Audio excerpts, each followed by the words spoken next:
one of the titles of outskirts of Medina Munawwara, Batha. Wow, kya judo karam hai Shahi Batha tera. Yeah? What can we say about the generosity of the Prophet sallallahu alaihi wasallam? Nahi, sunta hi nahi. Nahi means no. Sunta hi nahi. Mangne wala tera. Your beggar, one who asks from you, will never hear no from you. Okay? Now, Anas radiallahu ta'ala anhu in his, one of his books, he says, and I mentioned this yesterday in the class, doing some. So it happens. Once you start a topic of Al Hazard, you just carry on. So anyway, so, mashallah.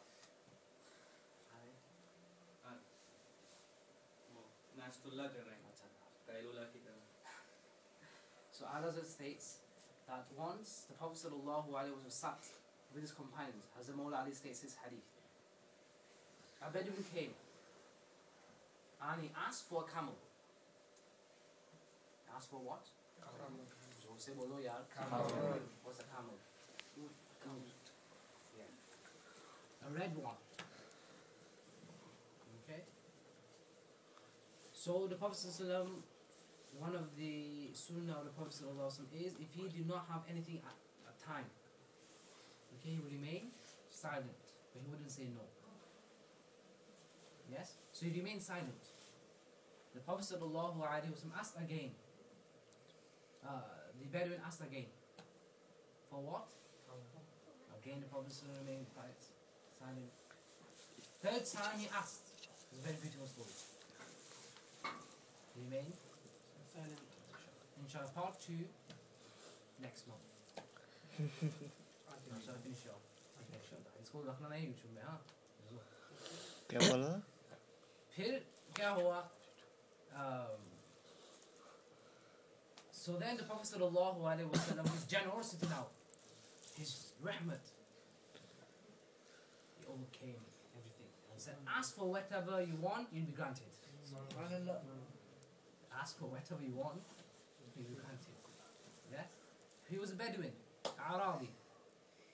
See, as a Mawla Ali states, we were jealous. If only we were in his place, we would ask for the Prophet for such great place in Jannah with the Prophet sallallahu alaihi wasallam. But he asked for, he said, yes, I want nothing except a camel. He said, inshallah, I'll give you a camel. And then when he left, the Prophet sallallahu alaihi wasallam said, how different is this person to the lady of Musa alayhi salam? What's the story? The lady of Musa alayhi salam, old lady of Musa alayhi salam. And then the Prophet narrates to newest meaning of the hadith that Sayyidina Musa alayhi salam with his people Bani Israel, as you know the story, when they reached the sea, okay, Hazrat Musa alayhi salam, he struck the staff, the sea with his staff, and it split. Now in some narration it's split into 12 parts, or 12 parts of Bani Israel. To the extent they used to walk, and there'll be wall of water, but it would be so transparent they could talk to each other. And they're walking in the middle of the sea, talking to each other. Some on horses and so forth. Musa alayhi salam and his horses at the front. Jibreel alayhi salam, that's another story. I don't want to. Jibreel alayhi salam was there first, okay, with his horse. He went and other horses followed. As I told you, if you lead, people will follow. So Jibreel alayhi salam, because there was water, horses hesitated to go into the sea, even though there was path. So Jibreel alayhi salam came with another horse. He went into the sea, other horses followed. Okay. So whilst they were reaching the end, the horses turned around. Why?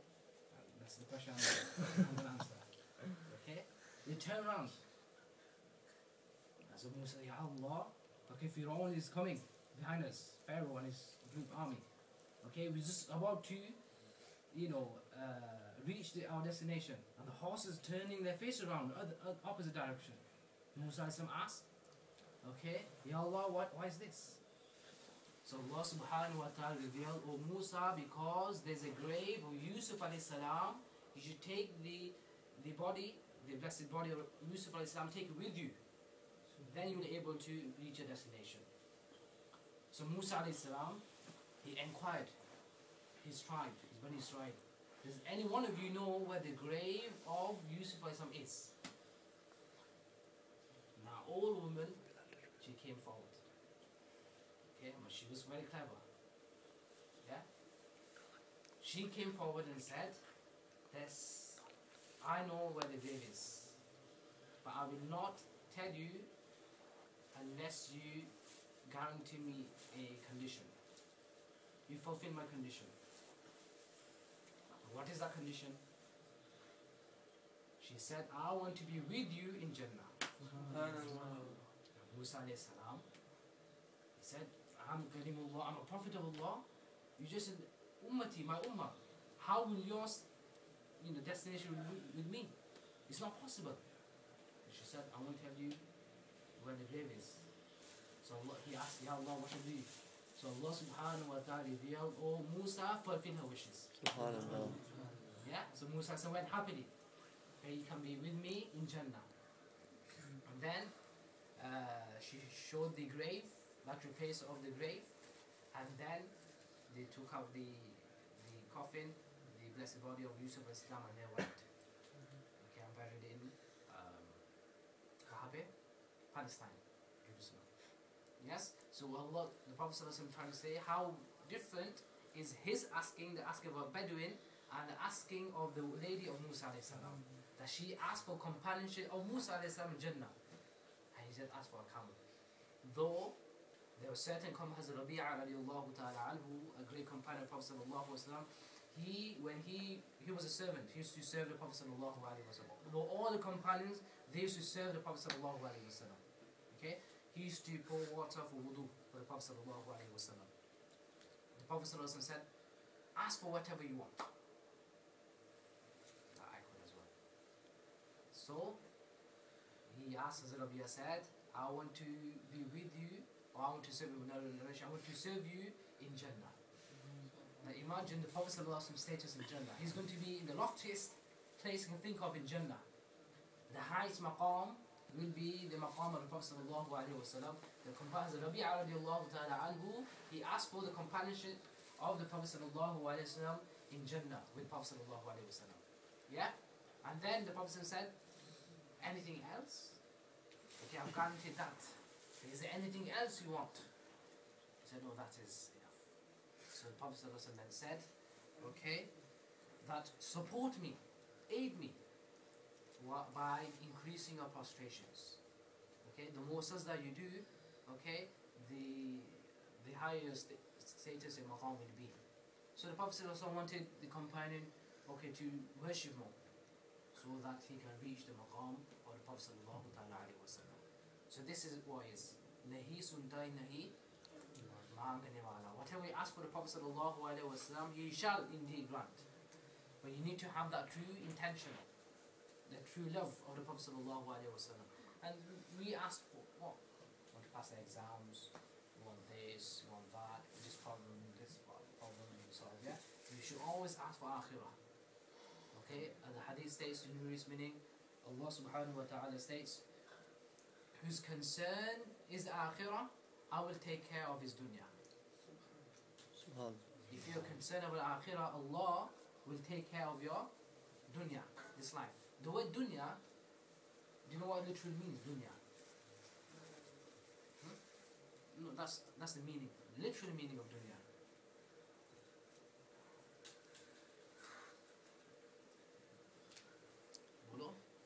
نحويين صرفيين فعلا يعني فعل. What is it? أفعلاني. It's a superlative. You know what's a superlative? In English grammar. Unfortunately, we're so behind in everything. Religious and sacred knowledge. Huh? Lowest place. The lowest place. Oh. You know literally means the lowest place. No, nothing can be lower than that. That's dunya. Yeah, and we are so concerned about the lowest thing, whereas the loftiest is Jannah for us. Yeah, I was just saying yesterday, there's one hadith, the narration, the Ulama Ikram stated, do you know the door of Jannah will be so huge, take a horse, fast-running horse, to cross, the width of the one side to another side. It'll take the horse 80 years to run from one side of the door to another. Okay, and people will be entering Jannah, and the doors will speak. They'll be, all crushed together, wanting to go Jannah. But who will be the first one to enter Jannah? The Prophet sallallahu alaihi wasallam. He will open a door, and then he'll go back to get the other ummah, until the hadith states about the last believer who will be in Jahannam. The last person to enter Jannah will be a person who will be a believer, but because of his amal, because of his actions, he will be into Jahannam. Yeah? Now, do you know all this taklif, the problems we face in this world? It's a means for us to be forgiven. If these are not being forgiven in this world, then agonies of death will take over. The pain of death. And that's very severe. As Ali states, as Imam Hassan or Imam Husain they state that when a person is dying, it's as if 300 swords are being pierced into the body whilst you're dying. That is the pain. But because of lack of energy, okay, because that illness, he can't really scream, he cannot moan as such, but the pain he knows. So if then the sin will be forgiven. This is for disbelievers. For believer, it will be like flour, dough, ado. If there's hair, that easy. Yeah, for believers, the soul. Yeah. If then it's not been forgiven, there will be the grave. Okay, the grave will crush. Okay, the punishment of grave is another. For your sins to be forgiven. If not, then Yawm al-Qiyamah. If not, then Jahannam. Okay? So if you're a believer, okay, you'll enter Jannah one day, inshallah. For eternity, imagine that. Never ending life. Well, we can't imagine. If you do imagine, that's not Jannah. It's just beyond our comprehension, beyond our imagination. Just imagine thousands, billions and trillions and quillions and whatever words you can use in science. That's nothing, because that's an end. Endless life. And this is just beauty. And every day will be different. Yeah, as some Mufassirun have said in the Tafsir Sayyid Rahman, وفي شأن